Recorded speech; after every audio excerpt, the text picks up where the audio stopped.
मित्रों मौसम हो गया समैक्सी फिर तैयार हो जो नहाने नू बारिश आने वाली। ਤਾਂ ਯਾਰ ਦਿਨ ਨੂੰ ਨਹੀਂ ਨਹਾਉਂਦੇ ਤਾਂ ਰਾਤ ਨੂੰ ਬਾਰਿਸ਼ ਆਣੀ ਆ। ਰਾਤ ਨੂੰ ਕਿਨੇ ਨਹਾਣਾ, ਚਲੋ ਛੱਡੋ ਯਾਰ, ਜਿਨੇ ਨਹਾਣਾ ਹੋ ਨਹਾ ਲੂੰ, ਜਿਨੇ ਨਹੀਂ ਨਹਾਣਾ ਨਾ ਨਹਾ। ਠੰਡੀਆਂ ਹਵਾਵਾਂ ਚੱਲ ਰਹੀਆਂ ਐਸੀਆਂ ਯਾਰ, ਕਿਆ ਮੌਸਮ ਅੱਜ ਤਾਂ ਹੋ ਗਿਆ ਸਮੈਕਸ।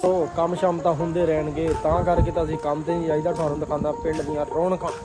ਮਾਸ਼ਾਅੱਲਾ ਪਿੰਡ ਦੇ ਵਿੱਚ ਚੱਲ ਰਹੀਆਂ ਠੰਡੀਆਂ ਠੰਡੀਆਂ ਹਵਾਵਾਂ ਦਿਖਾਉਂਦਾ ਜਾ ਕੇ ਤੁਹਾਨੂੰ। ਫਿਰ ਮੇਨ ਬਾਜ਼ਾਰ ਦੀਆਂ ਰੌਣਕਾਂ ਜਿੰਨੀ ਸ਼ਹਿਰ 'ਚ ਰੌਣਕ ਹੁੰਦੀ ਆ ਭਾਈ, ਉਨੀ ਸਾਡੇ ਪਿੰਡ 'ਚ ਵੀ ਅਲਹਮਦੁਲਿਲਾ ਹੁੰਦੀ ਆ ਰੌਣਕ। ਤੇ ਜਾਣ ਨੂੰ ਤਾਂ ਭਾਈ ਜੀ ਦਿਲ ਹੀ ਨਹੀਂ ਕਰਦਾ। ਅੱਬਾ ਤਾਂ ਕਹਿੰਦਾ ਤੂੰ ਕੰਮ ਤੇ ਲੱਗ, ਤੇਰਾ ਮੈਂ ਫਿਰ ਕਰ ਦਿੰਦਾ ਵਿਆਹ। ਉਹਨੂੰ ਭਾਈ ਜੀ ਮੇਰੇ ਕੋਲ ਕੋਈ ਨਹੀਂ ਹੁੰਦਾ, ਚੁੱਪ ਕਰਕੇ ਸੁੱਕੀਆਂ ਰੋਟੀਆਂ ਵੇਚੀ ਦੀਆਂ ਹਫਤੇ ਦੀ ਦਿਹਾੜੀ ਸਾਡੀ ਹੋ ਜਾਂਦੀ ਆ। ਪੈਸੇ ਤਾਂ ਭਾਈ ਜੀ ਹੋ ਜਾਂਦੇ ਆ, ਬੰਦਾ ਇੱਕ 버ਗਰ ਖਾ ਸਕਦਾ। ਹੁਣ ਦੇਖਦੇ ਆ ਕਿੰਨੇ ਹੁੰਦੇ ਆ, ਮੈਂ ਤਾਂ ਐਵੇਂ ਅੰਦਾਜ਼ਾ ਹੀ ਲਾਇਆ। ਭਾਈ ਮੇਰੀ ਤਾਂ ਗੱਲ ਸੱਚੀ ਹੋਈ, ਪੂਰੇ 120 ਰੁਪਏ ਹੋ ਗਏ। ਚਲੋ ਅੱਜ ਅੰਡੇ ਵਾਲਾ 버ਗਰ ਵੀ ਖਾ ਲਾਂਗੇ ਯਾਰ। ਮੈਂ ਪਤਾ ਨਹੀਂ ਕੀ ਲੈ ਕੇ ਬਹਿ ਜਾਂਦਾ। ਸਕੂਟਰ ਦੇ ਵਿੱਚ ਪੈਟਰੋਲ ਪਵਾ ਨਹੀਂ ਹੁੰਦਾ, ਲੈਣ ਆਇਆ ਸੀ ਪਾਣੀ, ਸਾਰਾ ਭਾਈ ਕੰਮ ਹੋ ਗਿਆ ਖਰਾਬ। ਇੰਨੀ ਜ਼ਿਆਦਾ ਸੀ ਪਸੀਨੇ ਨਾਲ ਭਰ ਗਿਆ। ਹੁਣ ਮੈਂ ਕਿਹਾ ਸਕੂਟਰ ਨੂੰ ਯਾਰ ਪੈਡਲ ਵੀ ਲੱਗੇ ਹੋਣੇ ਚਾਹੀਦੇ। ਕਿਲੋਮੀਟਰ ਦਾ ਸਫ਼ਰ ਕਰਨੇ ਤੋਂ ਬਾਅਦ ਮੈਂ ਪਿੰਡ ਦੇ ਨੇੜੇ ਤਾਂ ਲੱਗ ਗਿਆ। ਚੈੱਕ ਕਰੋ ਜੀ, ਪੈਰਾਂ ਦੇ ਨਾਲ ਚਲਾਉਂਦਾ ਪਿਆ ਹੁਣ ਸਕੂਟਰ। ਮਹੀਨਾ ਤਾਂ ਮੈਂ ਐਵੇਂ ਭਰ ਗਿਆ ਜਿਵੇਂ ਭਾਈ ਨਹਾ ਕੇ ਆਇਆ ਪਸੀਨੇ ਦੇ ਨਾਲ। ਹੱਦ ਹੋ ਗਈ ਯਾਰ। ਅਗਰ ਵਾਲਾ ਦਾ ਪ੍ਰੋਗਰਾਮ ਹੋ ਗਿਆ ਕੈਨਸਲ। ਚੈੱਕ ਕਰੋ ਜੀ, ਪਵਾਉਣਾ ਪੈ ਗਿਆ ਪੈਟਰੋਲ। ਕਹਿੰਦੇ ਆ ਭਾਈ ਜੀ ਰੀਅਲ ਮੋਏ ਆਂਦਾ ਪਿਆ ਸੀ ਫੇਸਬੁੱਕ ਮੇਰੇ ਸਾਹਮਣੇ। ਜਿਵੇਂ ਵੀਡੀਓ ਆਈ ਮੈਂ ਕਿਹਾ ਮਿੱਤਰਾਂ ਨੂੰ ਵੀ ਦੱਸ ਦੇ। ਉਹ ਹੈ ਸੀ ਭਾਈ ਜੀ ਇੱਕ ਸ਼ਰਤ ਵਾਲੇ ਐਪ ਦੀ, ਜਿੱਥੇ ਕਹਿੰਦੇ ਸ਼ਰਤ ਲਾਓ ਤੁਸੀਂ ਜਿੱਤੋ ਪੈਸੇ। ਬਹੁਤ ਹੀ ਜ਼ਿਆਦਾ ਪਿਆਰੇ ਵੀਰ ਦਾ ਆਇਆ ਕਮੈਂਟ, ਚੈੱਕ ਕਰ ਲਓ ਯਾਰ ਕਮੈਂਟ ਤੁਸੀਂ ਕੀ ਲਿਖੇ ਆ, ਉਹਨੇ ਪੜ੍ਹ ਲਓ। ਕਮੈਂਟ ਦੇ ਵਿੱਚ ਉਹਨੇ ਐਵੇਂ ਲਿਖਿਆ ਭਾਈ ਜੂਆ ਹੈਗਾ ਹਰਾਮ, ਲਿਹਾਜ਼ਾ ਕੋਈ ਵੀ ਇਹ ਐਪ ਡਾਊਨਲੋਡ ਨਾ ਕਰੋ। ਦੇਖਾ ਫੇਰ ਹੋ ਗਿਆ ਸ਼ਾਮ ਦੇ ਟਾਈਮ ਸਮੈਕਸੀ। ਮੈਨੂੰ ਲੱਗਦਾ ਅੱਜ ਆਏਗੀ ਬਾਰਿਸ਼, ਹਲਕੀ ਹਲਕੀ ਬਾਰਿਸ਼। ਮਿੱਤਰੋ ਯਾਰ ਅੱਜ ਤਾਂ ਕਬੱਡੀ ਦਾ ਮੈਚ ਹੀ ਸੀ। ਮੈਂ ਕਿਹਾ ਗਰਾਊਂਡ ਹੋ ਗਿਆ ਹੋਣਾ ਗਿੱਲਾ, ਮੈਨੂੰ ਲੱਗਦਾ ਕਬੱਡੀ ਦਾ ਮੈਚ ਨਹੀਂ ਹੋਇਆ। ਐਵੇਂ ਕਬੱਡੀ ਦੇ ਗਰਾਊਂਡ ਦੇ ਨੇੜੇ ਪਹੁੰਚਿਆ। ਕਬੱਡੀ ਦਾ ਗਰਾਊਂਡ ਹੈ ਸੀ ਸੁੱਕਾ, ਉੱਥੇ ਲਾਇਆ ਹੋਇਆ ਚੂਨਾ। ਮੈਨੂੰ ਲੱਗਦਾ ਹੈਗਾ ਯਾਰ ਜਿੰਨੀ ਆਵਾਮ ਇਕੱਠੀ ਹੋਈ ਆ ਕਬੱਡੀ ਦਾ ਮੈਚ ਮੰਨਦੀ ਪਈ ਆ। ਕਾਫੀ ਦੂਰੋਂ ਭਾਈ ਜੀ ਮੈਚ ਦੇਖਣ ਵਾਸਤੇ ਤੁਹਾਡੇ ਭਰਾ ਨੇ ਅੱਜ ਖੁੱਲੇ ਹੀ ਲਾਣੇ ਆ ਜੱਫੇ। ਕਹਿੰਦੇ ਹੋਣੇ ਆ ਯਾਰ ਤੇਰੇ ਕੋਲ ਕੋਈ ਜੱਫਾ ਲੱਗਦਾ ਨਾ ਹੈ ਨਹੀਂ। ਮਿੱਤਰੋ ਅੱਜ ਤੁਹਾਨੂੰ ਜੱਫਾ ਲਾ ਕੇ ਮੈਂ ਦੱਸਾਂ। ਪਿੰਡ ਦੇ ਨਵੇਂ ਖਿਲਾੜੀ ਯੰਗਸਟਰ ਮੁੰਡੇ ਸਾਰੇ ਹੋ ਗਏ ਅੱਜ ਇਕੱਠੇ। ਚੈੱਕ ਕਰੋ ਜੀ ਭਾਈ ਜੀ ਚੱਲੇ ਆ ਜੀ ਹੁਣ ਥੋੜੀ ਦੇਰ ਬਾਅਦ ਗਰਾਊਂਡ ਦੇ। ਮੁੰਡਾ ਕਹਿੰਦਾ ਤੂੰ ਜੱਫਾ ਨਾ ਲਾਇਆ, ਅੱਗੇ ਤੋਂ ਮੈਂ ਤੇਰੀ ਵੀਡੀਓ ਨਹੀਂ ਦੇਖਣੀ। ਅੱਜ ਤਾਂ ਮਜਬੂਰੀ ਨੂੰ ਮਿੱਤਰੋ ਮੈਨੂੰ ਜੱਫਾ ਲਾਣਾ ਪੈਣਾ। 5 ਮਿੰਟ ਬਾਅਦ ਦੂਸਰੀ ਟੀਮ ਵੀ ਆ ਜਾਣੀ ਆ ਗਰਾਊਂਡ ਦੇ ਵਿੱਚ। ਜਿਵੇਂ ਕਿ ਸਾਡੀ ਟੀਮ ਵੜ ਗਈ ਆ ਗਰਾਊਂਡ ਦੇ ਵਿੱਚ। ਸਾਰੇ ਯੰਗਸਟਰ ਮੁੰਡੇ ਕਰਦੇ ਪਏ ਜੀ ਆਪਣਾ ਜਿਸਮ ਗਰਮ। ਮਿੱਤਰੋ ਫਿਰ ਕਬੱਡੀ ਦਾ ਮੈਚ ਹੋ ਗਿਆ ਬਿਨਾਂ ਤਕੱਲਫ ਸ਼ੁਰੂ। ਚੈੱਕ ਕਰੋ ਜੀ ਪਾਈ ਆ ਪਹਿਲੇ ਨੰਬਰ ਤੇ ਕਬੱਡੀ। ਦੇਖਦੇ ਆ ਹੁਣ ਕਿਹੜਾ ਜਾਫੀ ਲੱਗਦਾ। ਜਾਫੀ ਲੱਗ ਗਿਆ ਸੈਫੁੱਲਾ, ਪਰਲੇ ਪਾਸੇ ਹੈ ਜੀ ਰਹਿਮਾਨੀ। ਚੈੱਕ ਕਰਦੇ ਆ ਕੀ ਸਿਸਟਮ ਆ, ਜਾਣ ਦਿੰਦਾ ਸੈਫੁੱਲਾ ਕਿ ਨਹੀਂ। ਕਬੱਡੀ ਦੇ ਵਿੱਚ ਹੀ ਸੈਫੁੱਲਾ ਭਾਈ ਨੇ ਉਹਦੀ ਲੰਬ ਕੱਢ ਕੇ ਰੱਖਤੀ ਮਿੰਟੋ ਪਹਿਲਾਂ। ਦੂਸਰੀ ਤਰਫ ਕਬੱਡੀ ਪਾਣ ਵਾਸਤੇ ਗਿਆ ਜੀ ਹਰੂਨ ਉਰਫ ਰੂਨਾ। ਚੈੱਕ ਕਰੋ ਮਾਰਿਆ ਪ੍ਰੈਸ, ਬੰਦਾ ਕਰਤਾ 1 ਮਿੰਟ ਵਾਸਤੇ ਭਾਗ। ਫਿਰ ਮਿੱਤਰੋ ਤਿਆਰ ਹੋਇਓ ਯਾਰ, ਹੁਣੀ ਵੀ ਲਾਣ ਲੱਗਿਆ ਮਿੰਟੋ ਪਹਿਲਾਂ ਜੱਫਾ। ਚੈੱਕ ਕਰਦੇ ਆ ਜੱਫਾ ਹੁੰਦਾ ਕਿ ਨਹੀਂ। ਮਿੱਤਰੋ ਫਿਰ ਤੁਹਾਡਾ ਭਰਾ ਲੱਗਣ ਲੱਗਾ ਲੱਤਾਂ ਨੂੰ। ਚੈੱਕ ਕਰੋ ਕਿਵੇਂ ਫੜ ਲਈਆਂ ਲੱਤਾਂ। ਹੁਣ ਜਾਣ ਨਹੀਂ ਦੇਣਾ ਐਡੀ ਜਲਦੀ ਯਾਰਾਂ ਨੇ। ਆ ਵੀ ਨਾ ਯਾਰ ਐਡੀ ਜਲਦੀ ਮੈਂ ਵੀ ਨਹੀਂ ਜਾਣ ਦੇਣਾ। ਚੈੱਕ ਕਰੋ ਜੀ ਹੁੰਦਾ ਪਿਆ ਪੂਰਾ ਮੇਰਾ ਤੇ ਉਹਦਾ ਜੋ। ਮਿੱਤਰੋ ਕੈਸਾ ਜੱਫਾ ਲਾਇਆ ਅੱਜ ਦੱਸਿਓ ਕਮੈਂਟ ਦੇ ਵਿੱਚ। ਚੈਸ ਕਰਾਈ ਹੈ ਕਿ ਨਹੀਂ ਤੁਹਾਡੇ ਭਰਾ ਨੇ। ਫਿਰ ਜਿਵੇਂ ਕੱਚੇ ਤੇ ਡਾਕੂਆਂ ਦਾ ਚੈਨਲ ਉੱਤੇ ਜਾ ਰਿਹਾ ਭਾਈ ਜੀ, ਉਹਨੂੰ ਤਾਂ ਆਵਾਮ ਕਰ ਰਹੀ ਐਵੇਂ ਸਬਸਕ੍ਰਾਈਬ ਜਿਵੇਂ ਪਤਾ ਨਹੀਂ ਤੁਹਾਡੀ ਫੁੱਫੀ ਦਾ ਮੁੰਡਾ ਹੈ। ਮੇਰੇ ਚੈਨਲ ਨੂੰ ਲਿਹਾਜ਼ਾ ਕੋਈ ਸਬਸਕ੍ਰਾਈਬ ਹੀ ਨਹੀਂ ਕਰ ਰਿਹਾ। ਅੱਜ ਮਿੱਠੇ ਜੇ ਸਬਸਕ੍ਰਾਈਬਰ ਆਣੇ ਚਾਹੀਦੇ ਆ 15 ਲੈ ਭਾਈ 15-20 ਨਾ ਸਮਝੋ 15-20 ਹਜ਼ਾਰ ਕਹਿ ਰਹੇ ਆ। ਮਿੱਤਰੋ ਉਸਤਾਦ ਝਾਰੇ ਦਾ ਕਲੱਬ ਕਿਆ ਬਾਤ ਆ। ਸਾਰੇ ਯੰਗਸਟਰ ਮੁੰਡੇ ਹੋ ਗਏ ਜੀ ਅੱਜ ਇਕੱਠੇ। ਝਾਰਾ ਸਾਰੇ ਯੰਗਸਟਰ ਮੁੰਡਿਆਂ ਨੂੰ ਦਿੰਦਾ ਪਿਆ ਸ਼ਾਬਾਸ਼ ਕਿ ਭਾਈ ਬਹੁਤ ਹੀ ਅੱਛਾ ਮੈਚ ਖੇਲਿਆ। ਆਪਣਾ ਖਿਆਲ ਰੱਖਿਓ ਤੇ ਨਮਾਜ਼ ਕਾਇਮ ਕਰਿਓ ਤੇ ਪਾਕਿਸਤਾਨ ਜ਼ਿੰਦਾਬਾਦ।